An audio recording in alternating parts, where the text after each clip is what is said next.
Hello student, good morning, सत श्री अकाल। आज मैं आपके लिए लेकर आया हूँ रेडॉक्स अभिक्रिया को संतुलित करने का आसान तरीका।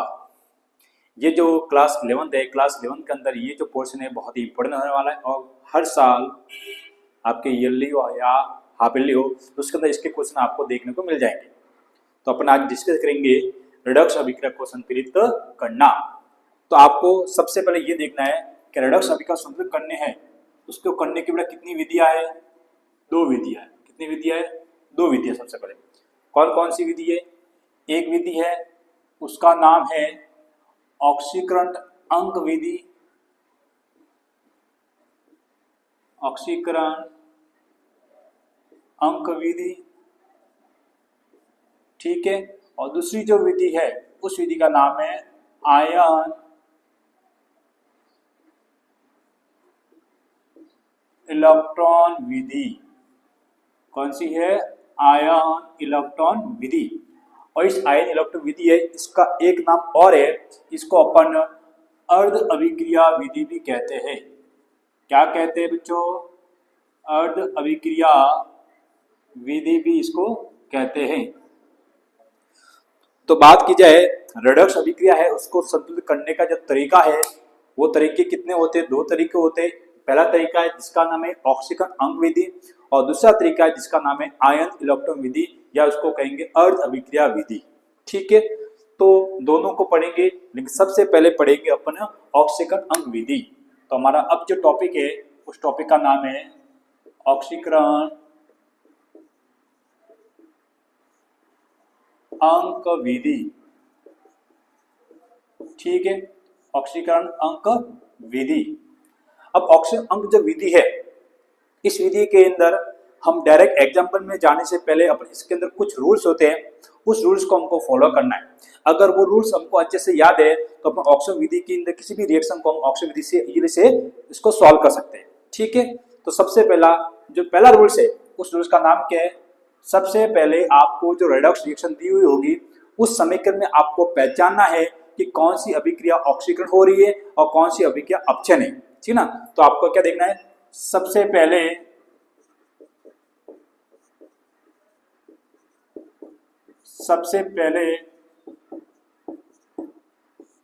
पहचानना है कि अभिक्रिया में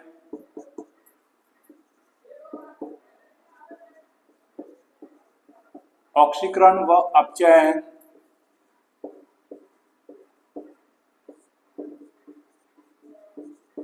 किसका हो रहा है, ठीक है। सबसे पहले आपको पहचानना है कि अभिक्रिया में ऑक्सीकरण व अपचयन किसका हो रहा है, ठीक है। ये काम कर दिया। और ऑक्सीजन व अपचयन मैंने बता पाया, मैंने आपको जस्ट पीछे वाली वीडियो में बताया है कि ऑक्सीजन किसका होता है। अगर आपके पदार्थ के ऑक्सीजन अंग में क्या हो रही है? वृद्धि हो रही है। क्या हो रही है? वृद्धि हो रही है। 2 से 3 हो रहा है, 2 से 4 हो रहा है, तो उसको हम बोलेंगे ऑक्सीकरण। और अगर ऑक्सीजन अंग में क्या हो रही है? कमी हो रही है, तो उसको हम बोलेंगे अपचयन, जो मैंने आपको पीछे वाले वीडियो के अंदर बताया, ठीक है। उसके बाद दूसरा स्टेप क्या है?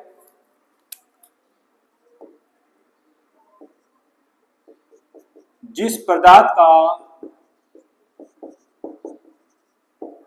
ऑक्सीकरण व अपचयन हो रहा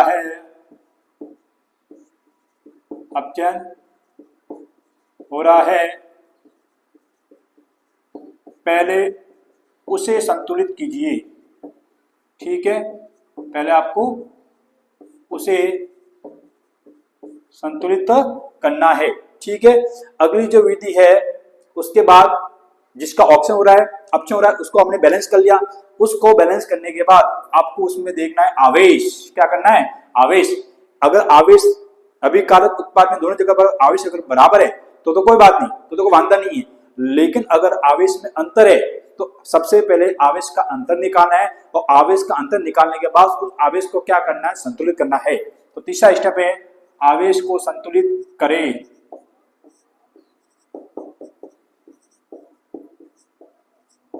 आवेश को संतुलित करें, ठीक है। ये हो गया आवेश को संतुलित करें। अब इसके बाद में क्या करना है?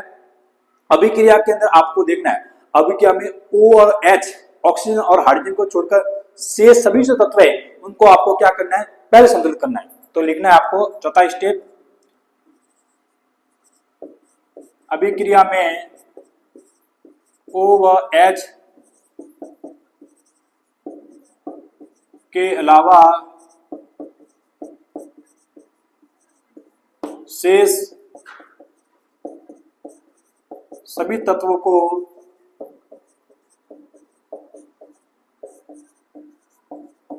संतुलित करना।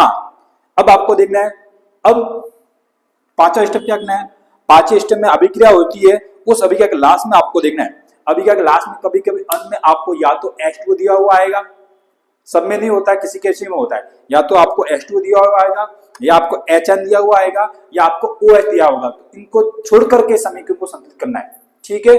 तो देखो, यदि अभिक्रिया में H plus ion OH minus ion तथा H2O हो तो उन्हें छोड़कर समीकरण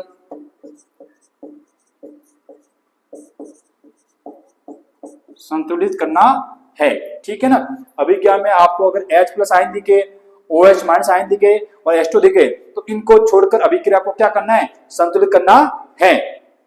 फिर आपको देखना है, यदि अभिक्रिया अम्लीय माध्यम हो रही है, यदि अभिक्रिया अम्लीय माध्यम में हो रही है, अम्लीय माध्यम में हो रही है तो उसमें H प्लस आयन जोड़कर तथा यदि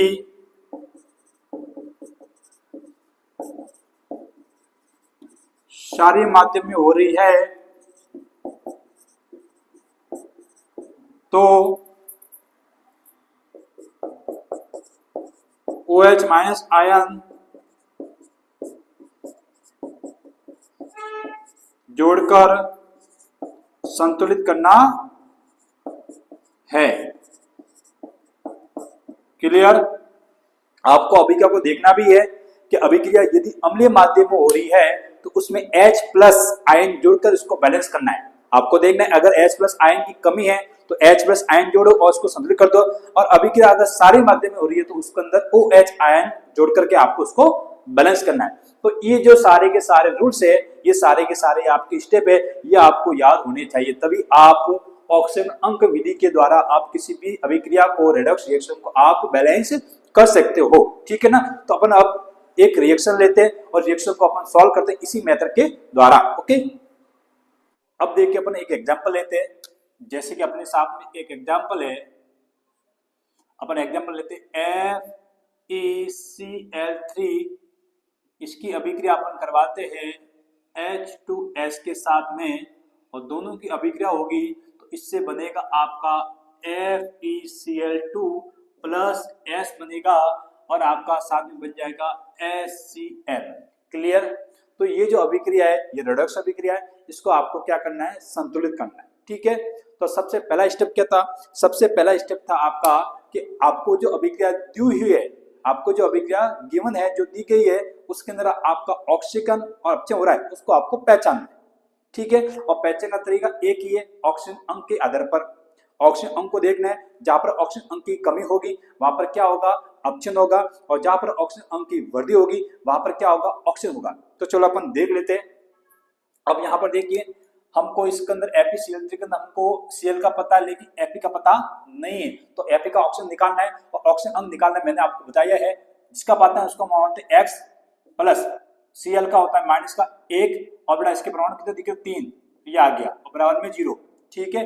तो X का X प्लस माइनस माइनस और 3 बराबर में 0, ठीक है। तो बड़ा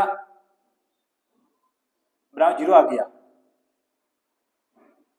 और इसके बाद में ये जो 3 इधर जाएंगे तो कितने आ जाएंगे, प्लस के हो जाएंगे। क्लियर। तो यहाँ पर Fe की बड़ा वैलेंसी कितनी आई है, Fe की वैल्यू यहाँ पर आई है 2, कितनी आई है 2 आई है।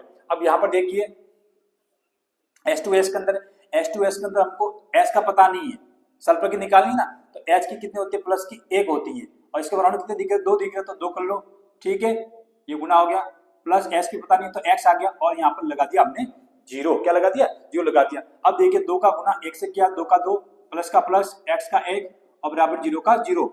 अब X अगर 2 जाएंगे तो ये कितना हो जाएगा माइनस का 2 हो जाएगा, तो S की यहाँ पर कितनी आएगी माइनस की 2 आ गई, कितनी आ गई माइनस की 2 आ गई है, क्लियर। अब यहाँ पर देखिए, यहाँ पर जो आपका एपी सीएल दिखा है इसमें एपी की वैल्यू देखिए, एपी का x प्लस सीएल का होता है माइनस 1, इसका बराबर दिख रहा है 2, तो 2 से मल्टीप्लाई कर लिया, x का x प्लस माइनस माइनस आ गया, और 2 का गुना 2 से किया, ये आ गया बराबर में 0, ठीक है, x इधर जाएगा तो ये हो जाएगा प्लस का 2, तो यहाँ पर x की वैल्यू से कितनी आ गई 2 आ गई, s की यहाँ पर कितनी आएगी माइनस की 2 आ गई,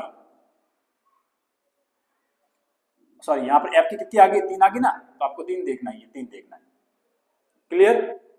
अब यहाँ पर देखिए S अपनी मूल अवस्था में है, S एक सिंगल परमाणु है, तो बताइए इसका ऑक्सीजन अंक कितना हो सकता है।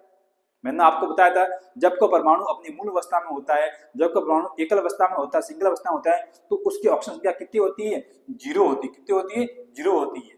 अब आपको पता चल गया होगा, अब इसमें देखना ऑक्सीजन कहाँ हो रहा है, ऑक्सीजन कहाँ हो रहा है, देखो यहाँ पर एपी की कितनी है 3, यहाँ पर एपी की कितनी है 2, ठीक है ना, तो 3 से 2 हो रहा है, 3 से 2 हो रहा है, मतलब 3 से 2 हो रहा है, मतलब ऑक्सीजन में क्या हो रही है कमी हो रही है, ऑक्सीजन में क्या हो रही है कमी हो रही है, और यहाँ पर S 2 से क्या हो रहा है 0 हो रहा है, S यहाँ पर 2 से क्या हो रहा है 0 हो रहा है, तो यहाँ पर ऑक्सीजन में क्या हो रही है वृद्धि हो रही है, तो देखो यहाँ पर 3 से 2 हो रहा है, अंग में बड़ा क्या हो रही है कमी हो रही है, तो यहाँ पर लिखना ON में कमी, और कमी को अपन क्या कहते हैं, कमी को अपन कहते हैं अपचयन, क्या कहते हैं बेटा अपचयन कहते हैं।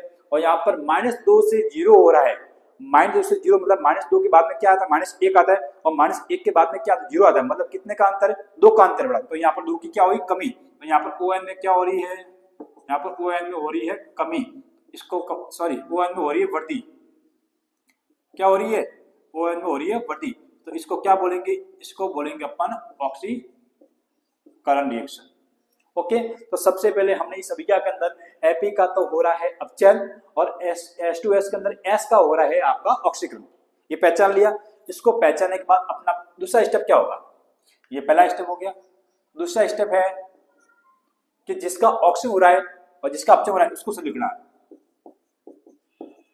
जिसका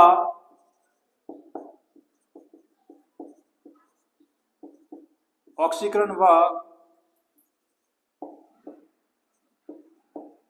अपचयन हो रहा है उसे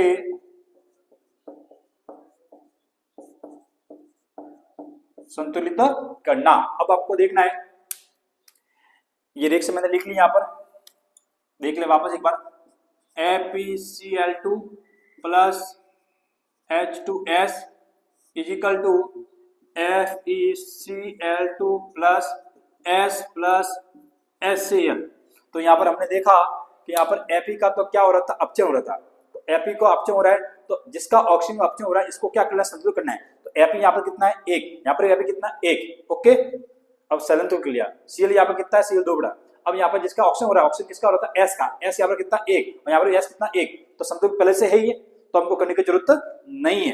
तीसरा स्टेप क्या था, तीसरा स्टेप था आवेश को संतुलित करना है, किस संतुलित करना है, आवेश को संतुलित करना है, आवेश को संतुलित करना है। अब आप देखो आवेश को संतुलित करने से आप सबसे पहले आपको देखना पड़ेगा, यहाँ पर समीकरण को वापस लिखनी पड़ेगी, FeCl2 plus H2S is equal to FeCl2 plus S plus HCl। अब आप यहाँ पर देखिए, यहाँ पर जो Fe का ऑक्सीजन यहाँ पर कितना था 3 था, S का यहाँ पर कितना आया था -2 आया था, और HCl का यहाँ पर Fe का यहाँ पर कितना आया था 2 आया था प्लस का, और S का यहाँ पर तो 0 था। तो यहाँ पर देखो Fe का बड़ा ये Fe ये हो रहा है, मतलब +3 से 2 हो रहा है, क्या हो रहा है देखो +3 से क्या हो रहा है, 2 हो रहा है, +3 से 2 हो रहा है, अंतर कितने का है, 1 का अंतर है, अंतर कितने का, 1 का अंतर है, ठीक है। और यहाँ पर एस में देखो, एस यहाँ से लगा कर थोड़ा यहाँ पर है, एस में एस यहाँ पर -2 है, जबकि यहाँ पर कितना है 0, तो -2 के बाद -1 और -1 के बाद 0, कितना अंतर हुआ, तो यहाँ पर 2 का अंतर है, तो यहाँ पर है 2 का अंतर, यहाँ पर है 2 का अंतर। अब इसको अब ध्यान से देखना, क्यों सबसे मेन चीज यहीं पर बच्चे यहीं पर गलती कर लेते हैं। बच्चे क्या करते हैं, जिसका अंतर होता है वो उसी को गुणा कर ले, लेकिन ऐसा नहीं होता। आपको देखना है, ये देखिए यहाँ पर S2S के अंदर S और इस S में अंतर कितने का आ रहा है, 2 का आ रहा है, अंतर कितने का आ रहा है, 2 का आ रहा है, तो 2 का अंतर जिसका आ रहा है, आ किसका आ रहा है, S का आ रहा है, आ किसका आ रहा है, S का आ रहा है, तो जिसका अंतर आता है उस अंतर को दूसरे यौगिक से गुणा करना है। अभी क्या में जो दी गई दूसरे यौगिक है, जैसे FeCl2 बचा हुआ है, FeCl2 बचा हुआ है, ऐसे बचा हुआ है, तो इनको इससे गुणा करना है। समझ में आ गया कुछ, तो अब आपको देखना, और इसका जो होगा, इसका जो अंतर है FeCl2 का, यहाँ पर Cl3 आएगा, FeCl3 आएगा, और यहाँ पर इनका जो अंतर है, इसका अंतर कितना आ रहा है, 1 का, तो 1 का अंतर किसका आ रहा है, FeCl3 और FeCl2 का आ रहा है, तो इनको छोड़कर बाकी यौगिक को गुणा करना है, बाकी यौगिक को है H2S, S और S इसको गुणा करना है। समझ में आ गया। अब देखते हैं, तो गुणा करने में देखो बेटा, H2S और S में कितना अंतर है, 2 का अंतर, तो इनको छोड़ दो, इनको छोड़ दो, बाकी को गुणा करो, तो बाकी का गुणा किया, इसका आगे 2 रखा हमने, इसको छोड़ना है, इसका आगे 2 रखा हमने, इसको छोड़ना है, इसके आगे हमने 2 रख दिया। फिर बात करते, इसमें अंतर आ रहा है 1 का, किसका अंतर है, 1 का, तो इनको छोड़ करके बाकी को 1 को गुणा। अब मैं 1 से गुणा करूं या ना करूं, ये फॉर्मूला ये का ही रहने वाला है, तो इसको छोड़ देते। क्लियर। अब आप देखिए यहाँ पर, अब इसमें O भी नहीं है, H भी नहीं है। सरल नियम क्या है, सरल नियम है आपका कि समीकरण में अगर आपको O और H दिख रहा है, समीकरण में यदि आपको O और H दिख रहा है, तो उनको पहले छोड़ना है और बाकी को संतुलित करना है। तो चलो बड़ा, O और H यहाँ पर है नहीं है, तो बाकी को संतुलित कर लेते हैं। तो यहाँ पर देखिए समीकरण में चौथा स्टेप देखना है, चौथा स्टेप है OH के अलावा, OH के अलावा शेष तत्वों को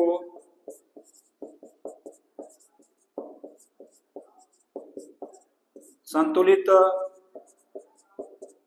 करने पर। ओके, अब यहां पर देखिए, ये मैंने 2 आ गया यहाँ पर, 2FeCl3 plus H2S is equal to 2FeCl2 plus S plus 2HCl। अब यहाँ पर देखिए, एक बार चेक कर लेते हैं, OH तो अपन समीकरण में है नहीं, तो OH के अलावा जो बाकी तत्व है उनको अपन बैलेंस कर लेते हैं। अगर वो बैलेंस, पहले तो बैलेंस करने से पहले आपको देखना पड़ेगा बैलेंस है या नहीं।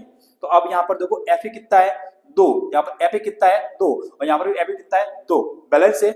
यहाँ पर Cl देखिए, Cl कितना है, यहाँ पर 3 into 2 कितने हुए, 6 हुए, 3 into 2 कितने हुए, 6 हुए, तो यहाँ पर Cl 6 है, और यहाँ पर Cl देखिए 2 into 2 कितने हुए, 4 हुए, 2 into 2 4 तो ये हुए, और 2 यहाँ की 6, मतलब Cl भी क्या है, बैलेंस है। अब देखिए यहाँ पर H कितने हैं, H यहाँ पर 2 है, तो यहाँ पर बेटा H कितना आगे, 2 आगे, यहाँ पर S कितना 1, यहाँ पर S कितना 1, तो ये समीकरण क्या हो चुकी है, संतुलित हो चुकी है। इस प्रकार से किसी भी इक्वेशन को हम बैलेंस कर सकते हैं। अपन ने जो रूल्स पढ़ाया है, मैंने जो अभी भी रूल्स लिखे हैं, बस उस रूल्स को आपको फॉलो करते जाना है, स्टेप बाय स्टेप, एक एक स्टेप लेते चलो और समीकरण को संतुलित करते चलिए। अपन एक एग्जांपल और देख लेते हैं। चलिए, तो अपन एक रिएक्शन और देख लेते हैं। जैसे अपने पास एक रिएक्शन और है, MnO2 प्लस HCl। इसकी जब दोनों की रिएक्शन आपस में होगी तो इससे बनेगा आपका MnCl2 plus Cl2 plus H2O। Exam में ये आ गया, रिएक्शन आपको दी हुई आएगी और आपको बोलेंगे भाई साहब इसको आप संतुलित कीजिए। ठीक है, तो अपने जैसे अभी भी रिएक्शन संतुलित किए, एज इट इज वो का वो तरीका, वो के वो स्टेप है, आपको संतुलित करना है। ठीक है, तो सबसे पहले क्या है, सबसे पहला स्टेप है ऑक्सीकरण व अपचयन को पहचानना। ऑक्सीकरण व अपचयन को पहचानना। ठीक है, तो पहचानने के लिए अपने समीकरण को एक बार वापस लिखनी पड़ेगी। MnO2 plus HCl is equal to MnCl2 plus Cl2 plus H2O। अब देखते पहचानना मतलब बेटा क्या हुआ, इसके अंदर Mn2 के अंदर हमको Mn का ऑक्सीजन ज्ञात करना है, तो जिसका पता नहीं उसका X मान लिया, O का होता है -2 और इसके बड़ा परमाणु कितने 2 है, तो इसको 2 से मल्टीप्लाई कर लिया और बराबर में क्या आ जाएगा 0, क्योंकि ऊपर कोई भी आवेश नहीं है। अब देखिए x का x प्लस माइनस -2 × 2 4 आ गया बराबर में 0। अगर इधर जाएगा तो कितना आ जाएगा, प्लस का 4 आ जाएगा। इसका मतलब Mn की यहाँ पर ऑक्सीजन संख्या कितनी आ रही है, निकल के 4 आ गई। कितनी आ गई, 4 आ गई। और यहाँ पर देखिए HCl में H की कितनी होती है, +1 होती है और Cl के पता नहीं है, तो HCl में +1 होती है, Cl के पता नहीं है, तो Cl की कितनी होगी, Cl की आपकी हो जाएगी -1। क्या हो जाएगा, -1। आपको बताइए जैसे इसका निकाल देते हैं, H की +1, इसकी पता नहीं है तो इसका X मान लो, इधर गया तो क्या हो गया, 1 हो गया ना, -1, तो ये होगी Cl की -1 होगी। ठीक है, और यहाँ पर अब MnCl2 के अंदर आपको Mn की देखनी है, चलो देख लेते हैं। Mn की X होगी प्लस Cl की आपके 2 है, तो Cl की 1 परमाणु होती वैलेंसी और इसका परमाणु कितने 2, तो इसको 2 से क्या कर लिया हमने, मल्टीप्लाई कर लिया। देखो सीधी सी बात है, जिसको ऑक्सीजन अंक निकालना, ऑक्सीजन संख्या निकालनी अभी तक नहीं आई है तो मेरा पिछला वीडियो इसके अंदर आपको देखना है। ठीक है, अब यहाँ पर देखिए x है प्लस माइनस माइनस और 2 का मल्टीप्लाई 1 से क्या 2 का 2 और बराबर में 0 का 0 आ गया। अब इधर जाएंगे तो ये क्या हो जाएगा, x बराबर क्या हो जाएगा, प्लस में 2 हो जाएगा। तो यहाँ पर Mn की ऑक्सीजन कितने आई, निकल करके सामने प्लस की 2। अब यहाँ पर देखो Cl2 क्या है, Cl2, और मैंने बताया था यदि को अणु समान प्रकार के परमाणु से मिलकर बना है, यदि को अणु समान प्रकार के परमाणु से मिलकर बना है तो उसकी ऑक्सीजन संख्या कितनी होती है, उसकी ऑक्सीजन संख्या 0 होती है। कितनी होती है, 0 होती है। अब यहाँ पर बचा रगड़ा है H2O का, तो मैंने आपको लिखा था स्टेप नंबर 5 या 6 लिखा था, मैंने बोला था अगर अभिक्रिया में आपको H+, अभिक्रिया में आपको OH- और अभिक्रिया में आपको H2 अगर दिख रहे हैं तो इनको छोड़ करके आपको अभिक्रिया को संतुलित करना है। इनकी जरूरत पड़ेगी हमको वापस लास्ट में, ओके, क्योंकि इसकी जरूरत कब पड़ेगी, जब हम किसको संतुलित करेंगे, O को, तो O को संतुलित करने के लिए हमको H2O को जोड़ना या घटाना पड़ेगा। अब आप देखो क्या हो रहा है, हो ये रहा है कि Mn जो था, Mn यहाँ पर +4 था, यहाँ पर +2 हो गया, मतलब Mn में परिवर्तन हो रहा है, Mn में परिवर्तन हो रहा है। ये लो Cl यहाँ पर -1 था और -1 से यहाँ पर कितना हो रहा है, Cl 0 हो रहा है कि नहीं हो रहा है, ठीक है। अब यहाँ पर देखिए Mn में 4 से 2 हो रहा है, Mn 4 से 2 हो रहा है, मतलब ऑक्सीजन में क्या हो रही है, ऑक्सीजन में क्या हो रही है, कमी हो रही है, इसका मतलब यहाँ पर क्या हो रहा है, इसका यहाँ पर इसका हो रहा है अपचयन। क्या हो रहा है, अपचयन। और यहाँ पर देखिए Cl -1 से 0 हो रहा है, -1 से 0 हो रहा है, मतलब क्या हो रही है, वृद्धि हो रही है, क्योंकि -1 से बड़ा क्या होता है, 0 होता है, तो आप वृद्धि हो रही है, तो इसको बोलेंगे अपन ऑक्सीकरण। क्या बोलेंगे, ऑक्सीकरण। तो समय आ गया, MnO2 का तो क्या हो रहा है, अपचयन हो रहा है, HCl का क्या हो रहा है, ऑक्सीकरण हो रहा है, समय आ गया। दूसरा स्टेप क्या कहता है, दूसरा स्टेप क्या होता है हमारा, कि जिसका ऑक्सीजन हो रहा है और जिसका अपचयन हो रहा है उसका आपको संतुलित करना है। ठीक है, जिसका ऑक्सीकरण व अपचयन हो रहा है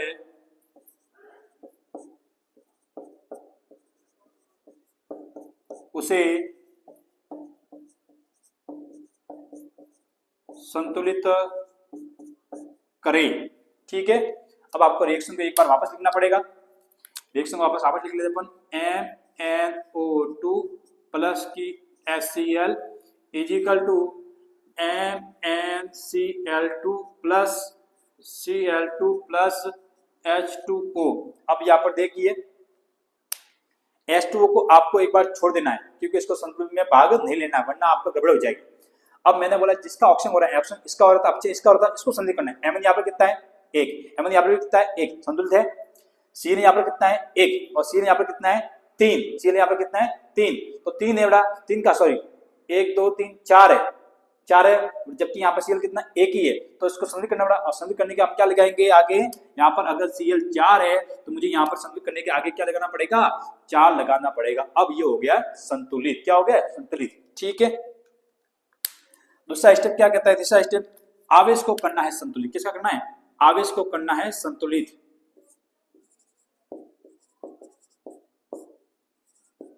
आवेश को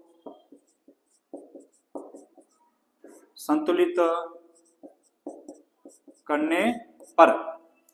तो आवेश संतुलित करना है, पहले हम देख लेते हैं। MnO2 plus 4HCl is equal to MnCl2 plus Cl2। अब आपको देखना है यहाँ पर बड़ा Mn का ऑप्शन कितना आया था, 4 आया था, Cl का आया था -1, Mn का यहाँ पर आ गया प्लस का 2 और ये यहाँ Cl का आ गया 0। तो देखो Mn 4 से क्या हो रहा था, 2 हो रहा था, और Cl -1 से क्या हो रहा था, 0 था। यहाँ पर Mn में अंतर कितना है, 4 से 2, 4 से 2 कितना कितने का अंतर है, 2 का अंतर है।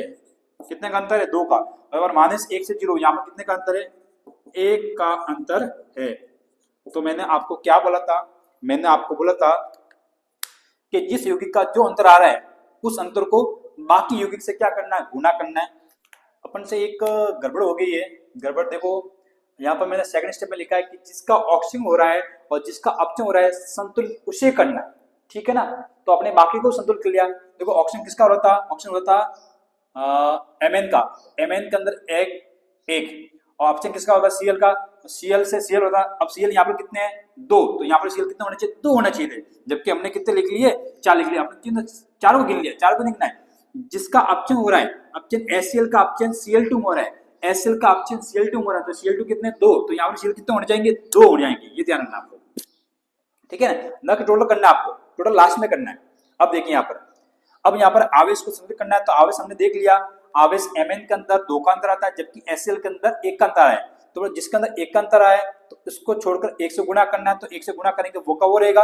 और यहाँ पर देखिए MnO2 से MnCl2 के अंदर अंतर किसका आ रहा है, 2 का, तो इनको छोड़ना है, इनको चुना, बाकी को 2 से क्या करना है, गुणा करना है। यहाँ पर हमको 2 से दिखना, 2 लिखना पड़ेगा, ठीक है, ये 2 आया हुआ। अब देखो इनको क्या करना, 2 से गुणा करना है, तो मैं 2 से क्या कर लूँ, गुणा कर लूँ। अगला स्टेप क्या है, अगला स्टेप है O व H के अलावा, O व H के अलावा शेष तत्वों को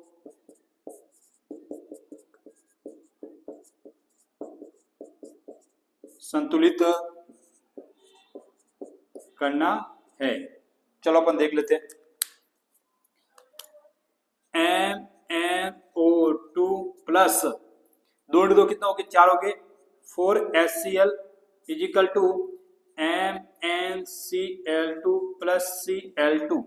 O और H को छोड़ना है, और O और H को छोड़ने के अलावा शेष तत्व है, सबसे पहले इनको संतुलित करना है, बाद में O और H को देखेंगे। तो आप यहाँ पर देखिए Mn कितना है, 1, Mn कितना 1, बराबर है Cl देखिए बेटा, Cl यहाँ पर कितने नजर आ रहे हैं, 4, जबकि यहाँ पर Cl कितने, 2 और 2 4, ठीक है। अब अंतर किसका आ रहा है, 4H का और 2 O का। अब आपको पता है O को संतुलित करने के लिए हमको जोड़ना पड़ेगा H2O। क्या जोड़ना पड़ेगा, H2O। तो देखो यहाँ पर अगला स्टेप लिखेंगे 5वां, O को संतुलित